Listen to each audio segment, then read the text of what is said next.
नमस्कार दोस्तों, आज के अपने वीडियो में जो अपना चैप्टर चल रहा था पहला, उसमें टॉपिक चल रहा था वैदिक सभ्यता, उसी को आगे बढ़ाएंगे। तो देखिएगा, आज अपने करेंगे वैदिक सभ्यता के अंदर राजनीतिक व्यवस्था। राजनीतिक व्यवस्था तो देखिएगा, राजनीतिक जो व्यवस्था है उसमें सबसे पहले इकाइयां दे रखी हैं भी किस प्रकार से राजनीतिक संगठन था। जो सबसे छोटी इकाई थी उसे कुल कहते थे, कुल या गोत्र। तो कुल जो था ना, कुल क्या था? कुल एक ही गोत्र के लोग एक स्थान पर रहते थे, वो एक ही कुल के माने जाते थे। जैसे एक ही गोत्र या एक ही कुल के, ठीक है। कई कुलों को मिलाकर एक गांव बनता था। जैसे एक गांव के अंदर अलग अलग गोत्र के लोग रहते हैं, अलग अलग समुदाय के लोग रहते हैं, उसी प्रकार से। और कई गांवों को मिलाकर विश्व बनता था। कई विश्वों को मिलाकर जो इकाई बनती थी उसे जन कहते थे, और कई जनों को मिलाकर जो इकाई बनती थी उसे देश या राष्ट्र कहते थे। तो कुल, ग्राम, विश्व, जन और देश या राष्ट्र, जिस प्रकार से अब अपने होता है ना ग्राम पंचायत, फिर उसके बाद में तहसील, फिर उपखंड, फिर जिला, फिर राज्य और फिर देश, तो वो वैसा ही डिवाइडेशन है। तो कुल का जो प्रधान था उसे कुलूप कहते थे। गांव का जो प्रधान होता था उसे ग्रामीणी, मोस्ट इंपोर्टेंट है, बहुत बार क्लासों में पूछा जा चुका है। विश्व के प्रधान को विश्वपति कहते थे, जन के प्रधान को गोप कहते थे, और राष्ट्र के प्रधान को क्या कहते थे? राजा है वो कहते थे। अब देखिए, इसी में दो तीन बातें हो रही हैं।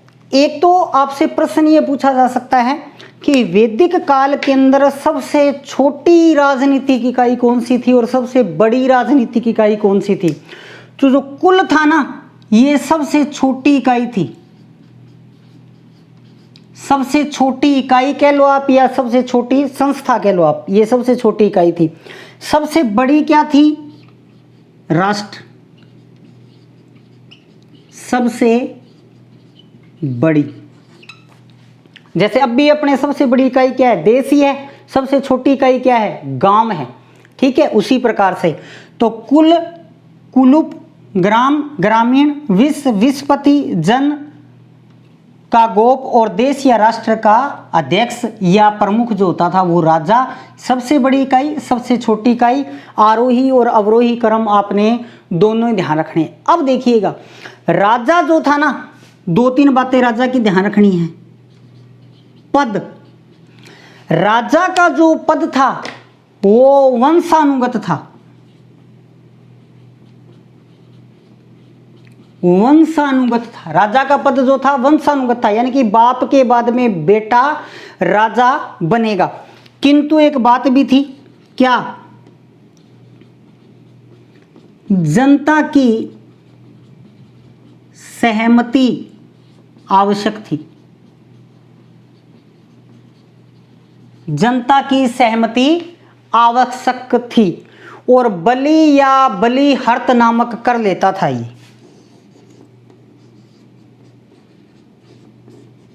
बलिहर्त है कि नहीं? चेरी की मात्रा कर लेता था। अब देखिए, दो बातें लिख दी मैंने। पद वंशानुगत था, लेकिन जनता की सहमति आवश्यक थी। इसका मैं आपको एक एग्जांपल दे सकता हूं कि महाभारत के काल के अंदर, महाभारत के काल में क्या होता है? युधिष्ठिर बड़ा होने के कारण युवराज घोषित हो जाता है, लेकिन लाक्षागृह के बाद में क्या होता है? जब ये मान लिया जाता है कि पांडव हैं वो मारे जा चुके हैं, तो दुर्योधन को युवराज घोषित कर देते हैं। लेकिन जैसे ही युधिष्ठिर की जिंदा होने की सूचना मिलती है तो जनता विरोध कर देती है, और दोबारा से फिर क्या होता है? हस्तिनापुर का विभाजन होता है, और उसके बाद में महाभारत में कौरवों और पांडवों का युद्ध होता है।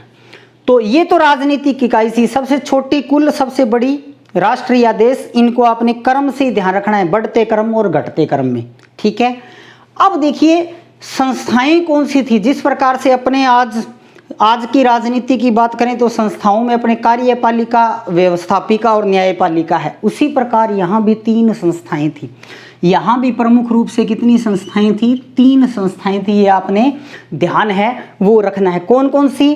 विदत, इसे जनसभा भी कहते थे। विद्वत का दूसरा नाम क्या है? जनसभा। सभा व समिति की उत्पत्ति इसी से हुई थी, यानी कि इसी से आगे चलकर डिवाइडेशन हुआ और दो और संस्थाएं बन गई। कौन कौन सी? सभा और समिति। सभा और समिति।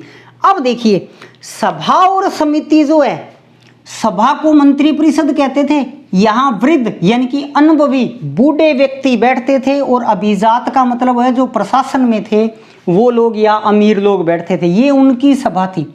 और सबसे जो इम्पोर्टेंट है वो आपके लिए समिति है, मोस्ट इम्पोर्टेंट है। एक तो याद रखना है आपने, समिति का जो अध्यक्ष था उसको ईशान कहते थे। प्रश्न पूछा जा चुका है प्रतियोगी परीक्षा में, ठीक है। समिति का अध्यक्ष कौन? ईशान।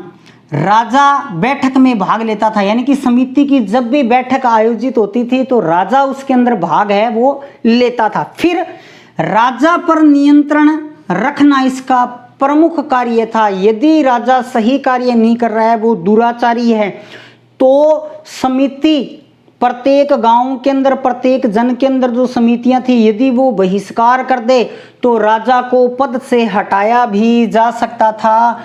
राजा का पद वंशानुगत था, लेकिन जनता की सहमति आवश्यक थी। वो इसी के तहत यदि समितियां उसका विरोध कर देती हैं तो समितियों के विरोध करने के बाद उसे अपना पद छोड़ना भी पड़ सकता है। इस चीज़ का ध्यान रखना। तो इस चीज़ को आप अच्छे से लेना, इस चीज़ को आप अच्छे से देख लेना। ये राजनीतिक इकाइयाँ हैं, ये तीन जो हैं वो संस्थाएं हैं। इसके बाद में देखिएगा राजनीति के अंदर और क्या था अपने वैदिक काल के अंतर्गत। इसके बाद में यदि मैं बात करूं तो इसके बाद में एक 10 राज्य युद्ध हुआ था। एक 10 राज्य युद्ध हुआ था जिसको 10 राजाओं का युद्ध भी कहते हैं। वो युद्ध किस प्रकार से हुआ उसकी अपने बात है, वो यहाँ कर लेते हैं। 10 राज्य युद्ध, 10 राज्य युद्ध या इसको 10 राजाओं का युद्ध भी कहते हैं। 10 राजाओं का युद्ध, 10 राजाओं का युद्ध। अब देखिए, सबसे इंपॉर्टेंट चीज आपने क्या ध्यान रखनी है? सबसे इंपॉर्टेंट चीज इस 10 राज्य युद्ध का कारण आपने ध्यान रखना है। कारण क्या था? सुदास द्वारा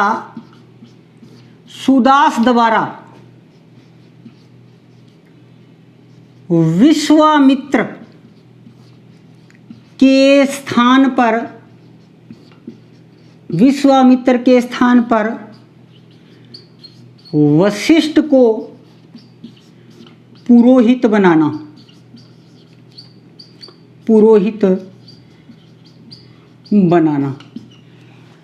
आपने रामायण देखी होगी या रामायण पढ़ी होगी या सुनी होगी, कैसे भी है, तो रामायण के अंदर विश्वामित्र और वशिष्ठ का बार बार जिक्र आता है। तो होता क्या है, देखिए युद्ध किस प्रकार से होता है। युद्ध 2 पक्षों में होता है हमेशा ही। तो देखिएगा, एक तो था भरतवंश और दूसरी तरफ इनके सामने थे 10 राजा, इसीलिए इसको 10 राज्य युद्ध कहते हैं। 10 राजा, 10 राजाओं में 5 तो आर्य थे और 5 क्या थे? अनार्य थे। यानी कि 5 आर्य राजा थे, 5 अनार्य राजा थे। अब भरतवंश का जो राजा था ना, सुदास क्या करता है? सुदास विश्वामित्र को अपने पुरोहित पद से हटा देता है और अपना पुरोहित किसको बना लेता है? वशिष्ठ को। जब वो अपना पुरोहित वशिष्ठ को बना लेता है तो विश्वामित्र क्या करता है? विश्वामित्र इन 10 राजाओं को इकट्ठा करता है, जिसमें 5 आर्य राजा थे, जैसे अणु, यदि, तुर्वे, ठीक है, पुरु और द्रुम, ये 5 आर्य थे। अनार्यों की बात करें तो अनिल, पथक, बिलास, ये सारे राजा थे। नाम याद रखने की कहीं जरूरत नहीं है, बस ये याद रखना 10 राजा थे, 5 आर्य और 5 अनार्य। सामने कौन था? भरतवंश का राजा सुदास। और युद्ध का कारण क्या था? सुदास द्वारा विश्वामित्र के स्थान पर वशिष्ठ को पुरोहित बनाना। तो विश्वामित्र क्या करता है, फिर इन 10 राजाओं का एक संगठन बनाता है और संगठन बनाकर कहाँ? रावी नदी पर आ जाता है। रावी नदी, जिसको आज अपने रावी नदी कहते हैं, इसका प्राचीन नाम क्या था? पुरुषणी। पुरुषणी नदी के किनारे आ जाता है। तो इस रावी या पुरुषणी नदी के किनारे 10 राज्य या 10 राजाओं का युद्ध होता है, जिसमें भरत वंश का शासक सुदास है वो जीत जाता है, उसकी विजय हो जाती है।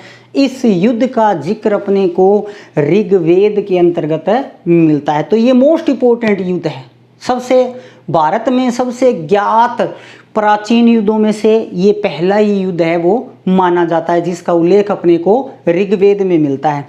कारण ध्यान में रखना है, किसके मध्य युद्ध हुआ ये ध्यान रखना है, कौन जीता और किसके स्थान पर किसको पुरोहित है बनाया गया, ये सारी चीजें हैं वो आपने ध्यान में रखनी है। ठीक है, इसके बाद में देखिएगा बेटा, इसके बाद में आपके +2 के अंदर राजनीतिक व्यवस्था में साथ ही साथ महाजनपद का भी जिक्र है वो किया गया है। महाजनपद का जिक्र है वो किया गया है, यानी कि वैदिक सभ्यता है उसकी अन्य बातें भी अपने करनी है, लेकिन राजनीति के अंदर यदि अपने बात करें तो एक महाजनपद का जिक्र है वो भी किया गया है।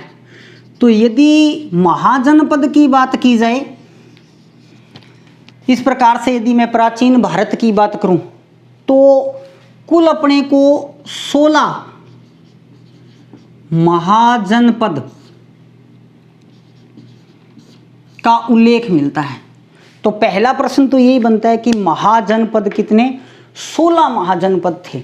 और इन 16 महाजनपदों में यदि अपने समय लगाएं तो लगभग 600 ईसा पूर्व से लेकर और लगभग जब तक मौर्य साम्राज्य की स्थापना नहीं हो गई ईसा पूर्व, ठीक है, BC यानी कि ईसा पूर्व, 600 से लेकर और 323 ईसा पूर्व तक इनका समय काल है वो रहता है। अब इसमें देखिएगा आपने इंपॉर्टेंट जो है ना, एक तो आपकी किताब में सूची दी गई है 16 महाजनपदों की, ठीक है, पढ़ने को आप एक बार उन सबको पढ़ सकते हो, कोई दिक्कत नहीं है, लेकिन इसमें से 4-5 ऐसे हैं वो आप ध्यान रख लोगे तो भी आपका काम चलता है, या प्रतियोगी परीक्षा है तो भी कोई दिक्कत नहीं है, क्योंकि प्रत्येक चीज नहीं पूछी जाती जितनी किताब में होती है। तो एक तो आपने संख्या याद रखनी है, महाजनपद कितने थे? 16 महाजनपद। दूसरी बात, इसका बौद्ध और जैन ग्रंथों में उल्लेख मिलता है। तो बौद्ध ग्रंथ, ये प्रश्न बहुत इंपॉर्टेंट है जो बता रहा हूं। बौद्ध ग्रंथ कौन सा? अंगुत्तर इकाई। बौद्ध ग्रंथ अंगुत्तर निकाय के अंतर्गत इनका पूरा नाम और इनकी राजधानियों का सबका उल्लेख मिलता है। तो ये बहुत ही इंपॉर्टेंट है। 16 महाजनपदों का उल्लेख बौद्ध ग्रंथ अंगुत्तर निकाय में मिलता है। अब देखिएगा, जो पूर्वी और मध्य भारत के लगभग का क्षेत्र पड़ता था उसके अंतर्गत यहां मगध को आपने याद रखना है 1 नंबर। तो मगध, और मगध की जो राजधानी थी, मगध की जो राजधानी थी वो थी राजगृह। मगध की जो राजधानी थी वो राजगृह थी, या इसे गिरिव्रज भी कहते हैं, गिरिव्रज भी कहते हैं। इसको क्यों याद रखना है? इसको इसलिए याद रखना है कि 16 महाजनपदों में ये सबसे शक्तिशाली था। 16 महाजनपदों में ये सबसे शक्तिशाली था। महाभारत काल के अंदर इस जनपद की स्थापना बृहदर्थ करता है, जिसका पुत्र होता है जरासंध। और यदि आपने थोड़ा बहुत महाभारत का अवलोकन किया है तो जरासंध का युद्ध होता है पांडव भीम से, और भीम क्या करता है? जरासंध को पराजित करता है, यानी कि उसको मार देता है। तो वहां से इसकी स्थापना, और तभी से ये क्या रहता है? शक्तिशाली राजवंश रहता है। फिर इसका पुनरुत्थान या इसको दोबारा से शक्तिशाली हर्यक वंश इसकी दोबारा से एक प्रकार से पुनर्स्थापना करते हैं। फिर मगध के ऊपर लास्ट टाइम में महापद्मानंद और महापद्मानंद के पुत्र गणानंद का शासन होता है इस समय, जब भारत पे सिकंदर का आक्रमण होता है। और गणानंद को पराजित करके चंद्रगुप्त मौर्य ही क्या करता है, इस समय में मौर्य वंश की स्थापना करता है। तो इसको इसलिए याद रखना है कि ये पूरे भारत में एक प्रकार से सबसे शक्तिशाली राज्य था। तो 16 महाजनपद बौद्ध ग्रंथ अंगुत्तर निकाय में इनका उल्लेख मिलता है। सबसे शक्तिशाली मगध, मगध की राजधानी राजगृह। अब देखिए, यदि अपने वर्तमान भारत की बात करें, पाकिस्तान विभाजन हो गया, अफगानिस्तान भी अलग हो गया। अब यदि अपने वर्तमान भारत की बात करें तो इन 16 महाजनपदों में से 2 महाजनपद ऐसे हैं जो अपने देश से बाहर है। तो आपसे पूछा जा सकता है कि निम्न में से कौन से महाजनपद प्राचीन काल के आज भारत की सीमा रेखा से बाहर है या विदेशों में है। तो वो 2 महाजनपद आपने याद रखने हैं। कौन कौन से? कंबोज और दूसरा है गांधार। गांधार, और गांधार का उल्लेख महाभारत में भी आता है। धृतराष्ट्र के लिए जब रिश्ता देखा जाता है तो गांधार युवराज है वो मना कर देता है। भीष्म के मनाने के बाद में वो राजी होता है, फिर विवाह किया जाता है और वो अपने दुर्योधन की जो माता होती है गांधारी, उसका विवाह हो जाता है और गांधारी अपने जीवन भर अपनी आंखों के ऊपर पट्टी बांध के रहती है। तो कंबोज और गांधार। तो कंबोज की जो राजधानी थी वो थी राजपुर, और गांधार की जो राजधानी थी वो थी तक्षशिला। तक्षशिला जो प्राचीन समय में शिक्षा का बहुत ही इंपॉर्टेंट केंद्र था, और जब अपने कुषाण पढ़ेंगे तो ये कुषाण शक्ति का केंद्र भी था। ये कुषाण शक्ति का केंद्र भी था। चौथा आपने याद रखना है अश्मक। अश्मक, अश्मक को आपने इसलिए याद रखना है, ये दक्षिणी भारत का एकमात्र, दक्षिणी भारत का एकमात्र जनपद था। दक्षिणी भारत का एकमात्र जनपद था, इसलिए याद रखना है। तो 2 भारत से बाहर के कंबोज और गांधार राजधानियां दोनों की ध्यान रखनी है। एकमात्र दक्षिणी भारत में अश्मक दक्षिणी भारत का एकमात्र गोदावरी नदी पर था और इसकी राजधानी थी पोतन। बस ये 5-6 बातें आपने महाजनपद में याद रखनी है। ये 5-6 बातें आपने महाजनपद में याद रखनी है। ठीक है, क्लियर। जो 1-1 नंबर के प्रश्न बनेंगे वो इसी प्रकार से बनते हैं। अभी बीच में से वो पूछ लेता है कौन से महाजनपद वर्तमान भारत से बाहर है, या दक्षिणी भारत का एकमात्र जनपद कौन सा था, या जनपदों की संख्या कौन सी थी, या जनपदों का उल्लेख कहाँ पे मिलता है। इसके बाद में अपने बात करते हैं कि ऋग्वेद काल के अंदर जो धार्मिक जो व्यवस्था थी वो किस प्रकार से थी। धार्मिक मतलब धर्म के ऊपर क्या क्या चीजें थी। तो अपने धार्मिक व्यवस्था की बात करते हैं।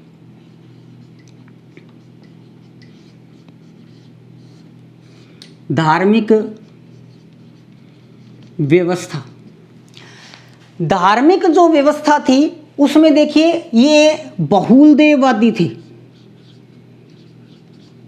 बहुल देववादी यानी कि बहुत सारे देवताओं की पूजा है वो होती थी, बहुत सारे देवताओं की पूजा होती थी। ये सारे के सारे जो देवता थे इनकी 3 श्रेणियां थी। 3 श्रेणियों में कुल 33 देवता थे। यानी कि 3 श्रेणियां बना रखी थी, उन 3 श्रेणियों में कुल 33 देवता थे, जिनकी अपने अब एक एक करके बात करेंगे। लेकिन उससे पहले आपको 1-2 बातें और भी ध्यान रखनी है। वो क्या ध्यान रखनी है? एक तो देखिए धर्म का आधार क्या था। धर्म का आधार, यानी कि धर्म किस आधार पे था? तो प्रकृति की पूजा करते थे ये, प्रकृति की पूजा। दूसरी बात, धर्म का लक्ष्य क्या था? लक्ष्य, प्रत्येक जो चीज होती है उसका एक लक्ष्य होता है। जैसे मैं पढ़ा रहा हूं तो मेरा भी लक्ष्य है, आप पढ़ रहे हो तो आपका भी कोई ना कोई लक्ष्य है, वो अवश्य है। तो लक्ष्य क्या था? बहुत ही इंपॉर्टेंट, जो अपने हिंदू धर्म में गूढ़ है, क्या? मोक्ष की प्राप्ति, मोक्ष की प्राप्ति, यानी कि व्यक्ति का अंतिम चरम लक्ष्य होता है मोक्ष मिल जाना। मोक्ष किसे कहेंगे? मोक्ष का मतलब होता है पुनर्जन्म न होना, या जन्म मरण के चक्कर से छुटकारा मिलना ही क्या कहलाता है? मोक्ष है, वो कहलाता है। तो 3 श्रेणियों में कुल 33 देवता थे, और वर्तमान तक आते आते अपने को पता है हिंदू धर्म के अंदर 33 देवता से 33 करोड़ देवता हो गए। अब देखिएगा, ये जो 33 देवता थे ना, ये 33 करोड़ कैसे हो गए? या अपने बात कर लेते हैं भी, ये 3 श्रेणियां कौन कौन सी थी? ये 3 श्रेणियां कौन कौन सी थी? इन 3 श्रेणियों की अपने बात कर लेते हैं। तो देखिएगा, जो सबसे पहले श्रेणी थी वो थी अंतरिक्ष।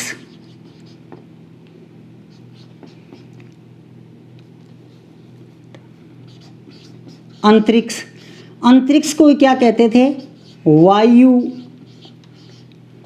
वायुमंडलीय, अंतरिक्ष के देवता या वायुमंडलीय, यानी कि जो अंतरिक्ष में रहते हैं या जो वायुमंडल में रहते हैं, ठीक है।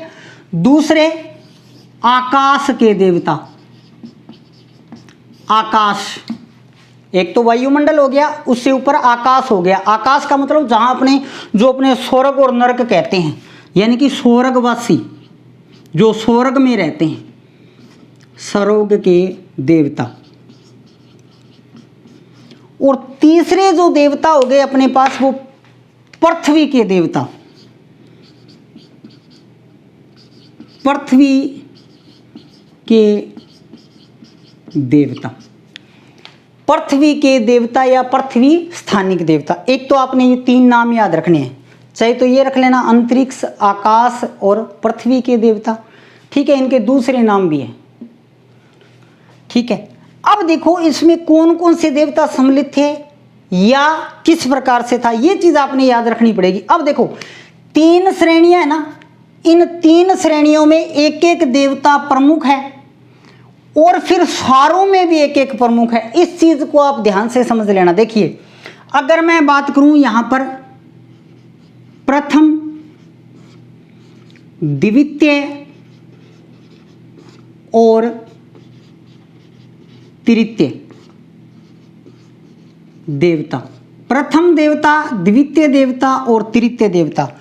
तो पहला जो देवता है वो कौन है? इंद्र है। मैं एक बार लिख लेता हूं फिर आपको समझाऊंगा। दूसरा जो देवता है वो कौन है? अग्नि है। और तीसरा जो देवता है वो कौन है? वरुण है। तीसरा जो देवता है वो कौन है? वरुण है। अब देखो, इंद्र जो है ना वो अंतरिक्ष का देवता है, यहां पर मैं इंद्र लिख देता हूं, इंद्र, ओके। अग्नि जो है वो पृथ्वी का देवता है, यहां पर मैं अग्नि लिख देता हूं। और वरुण जो है वो आकाश का देवता है, यहां पे मैं वरुण लिख देता हूं। अब आप समझने का प्रयास कीजिएगा। यदि वो आपसे सीधा प्रश्न करे कि वैदिक सभ्यता में सबसे प्रमुख देवता कौन था, तो आपका उत्तर होगा इंद्र था। वो क्या पूछ रहा है कि इन तीनों श्रेणियों में कुल जो 33 देवता थे, इनमें सबसे पहला देवता कौन था? तो तीनों श्रेणियों में कुल 33 देवताओं में, यानी कि इन सब के अंदर जो पहला देवता था वो इंद्र है, जो दूसरा देवता था वो अग्नि है, और जो तीसरा देवता था है वो कौन है? वरुण है। लेकिन दूसरा प्रश्न आपने क्या ध्यान रखना है? दूसरा प्रश्न आपने ये ध्यान रखना है कि यदि वो आपसे ऐसे पूछ ले अंतरिक्ष का प्रमुख देवता कौन था, तो उत्तर आपका इंद्र होगा। यदि वो आपसे ऐसे पूछे आकाश का प्रमुख देवता कौन था, तो आपका उत्तर वरुण हो जाएगा अब की बार, क्योंकि वो किसका प्रमुख पूछ रहा है, आकाश का पूछ रहा है, सभी का नहीं पूछ रहा। सभी का कौन है, इंद्र है। आकाश का प्रमुख देवता कौन है, वरुण है। और पृथ्वी का प्रमुख देवता कौन है, अग्नि है। ठीक है, तीन श्रेणियों में कुल 33 देवता। एक बात ये याद रखनी है, दूसरी बात सभी में प्रमुख इंद्र, दूसरा अग्नि और तीसरा वरुण, लेकिन अपनी अपनी श्रेणी में अंतरिक्ष में इंद्र, आकाश में वरुण और पृथ्वी में अग्नि। इसके अलावा देखिएगा, जैसे इंद्र की बात करूं तो इंद्र को पुरंदर कहा गया है। पुरंदर का अर्थ होता है किलों को ध्वस्त करने वाला, यानी कि किलों को तोड़ने वाला। या मैं यहां अन्य देवताओं की बात करूं तो एक देवता का नाम आता है रुद्र। रुद्र का मतलब भगवान शिव की बात है। नीलग्रीवा, नीलकंठ यानी कि भगवान शिव। ठीक है, और बात करूं मरुत, आंधी तूफान का देवता। और बात करूं यम आपको पता ही है कि मृत्यु का देवता। ठीक है, यहां बात करूं वरुण, तो वरुण जो था वो प्रमुख देवता था। वरुण को सूर्य का निर्माता कहा गया है। वरुण को सूर्य का निर्माता कहा गया है। इसके अलावा आकाश देवता, जो अपने को आकाश दिखाई देता है, उसका भी क्या था, एक देवता था। इसके अलावा यहाँ एक और इम्पोर्टेंट आता है, उसको आपने ध्यान रखना है, आपने भी ध्यान रखना है, प्लस 2 के बच्चों ने और कंपटीशन वाले बच्चों ने भी ध्यान रखना है। क्या, सावित्री या सविता देवी। सावित्री, या इसको अपने क्या कहेंगे, सावित्री को सविता देवी। ये क्यों इंपॉर्टेंट है, ये इसलिए इंपॉर्टेंट है कि जो गायत्री मंत्र है ना, वो इसी को समर्पित है। गायत्री मंत्र इसी को समर्पित है। गायत्री मंत्र इसी को समर्पित है। पृथ्वी की बात करें तो पृथ्वी में सबसे प्रमुख देवता अग्नि था। जब यज्ञ किए जाते थे, आहुति यज्ञ में दी जाती थी, तो ऐसा माना जाता था कि अग्निदेव उस आहुति को जिस देवता के लिए वो दी गई है उसके पास वो उसको पहुंचाता था। या मैं पृथ्वी के अन्य देवताओं की बात करूं तो एक था सोमदेव। सोमदेव जिसको अपने भांग बोलते हैं ना, भांग, वो पहले पहाड़ों पे होती थी, तो सोम रस बोला जाता था और विशेष अवसर पर भांग का रस पिया जाता था। सोम का भी क्या होता था, एक देवता होता था। फिर मैं बात करूं तो बृहस्पति। बृहस्पति, जो बृहस्पति थे वो प्रार्थनाओं के देवता थे। सरस्वती, सरस्वती पहले नदियों की देवी थी और उत्तर वेद काल में जाकर वो बुद्धि की देवी है, वो बन जाती है। तो ये बातें आपने जो है वो याद रखनी है धार्मिक व्यवस्था के अंतर्गत। ये बातें आपने याद रखनी है धार्मिक व्यवस्था के अंतर्गत। अब इसके बाद में यदि अपने बात करें तो वैदिक काल की जो सामाजिक व्यवस्था है वो है, यानी कि अपना जो समाज है वो है। और आपको पता है अपने समाज में बहुत सारी चीज़ें होती हैं, तो अपने सामाजिक व्यवस्था की बात है वो नेक्स्ट वीडियो में करेंगे। जय हिंद, जय भारत।